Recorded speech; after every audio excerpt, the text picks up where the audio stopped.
International football is an overdrive with vanity driven by greed.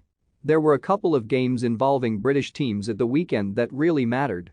Gareth Bale booked Wales' ticket to the World Cup finals for the first time in 64 years, and Jordan Maguire Drew's playoff final winner sent Grimsby Town back into the Football League.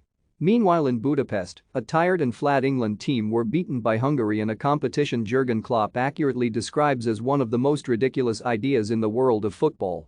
Then it was on to Munich, where Gareth Southgate's lethargic side scraped a fortunate draw, and Calvin Phillips' rehabilitation was cut short as he hobbled off after 15 minutes, with Raheem Sterling and Kieran Trippier almost joining him.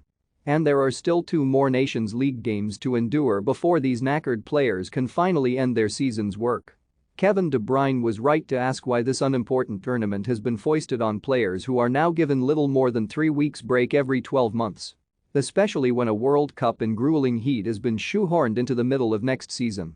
You don't have to be a medical expert to realize that with so much football being played by the top professionals since the game resumed after COVID, their bodies are crying out for, and fully deserving of, a well-earned rest.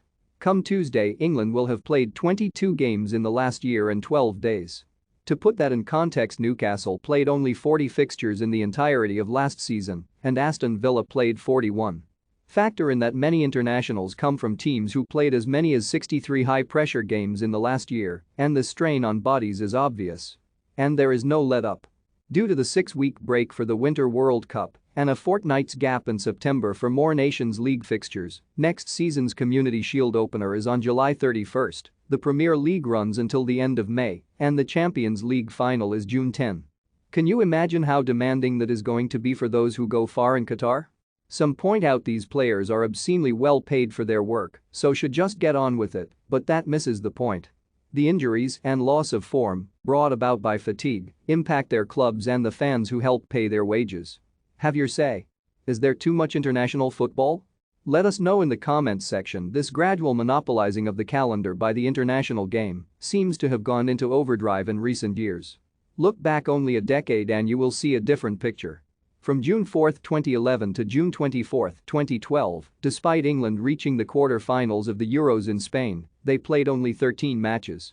9 fewer than the 22 in the past calendar year. Why? I'm sure there are some England fans who view the national side as their club and would dearly like them to play all year round.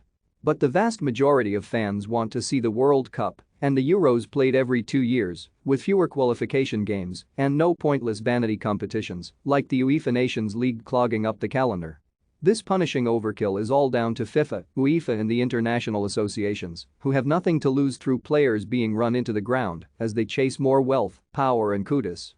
But there is only so much blood you can get out of a stone, especially when the stones are increasingly acquiring all the power in the game, keep pointlessly abusing players' health, and it won't be long before they legally bond together and demand control over the international fixture list. And if they do attempt a coup, unlike the European Super League, football's ruling elites will find little sympathy from the fans. I recently attended a meeting of Liverpool supporters group Spirit of Shankly about the Champions League final disgrace in Paris.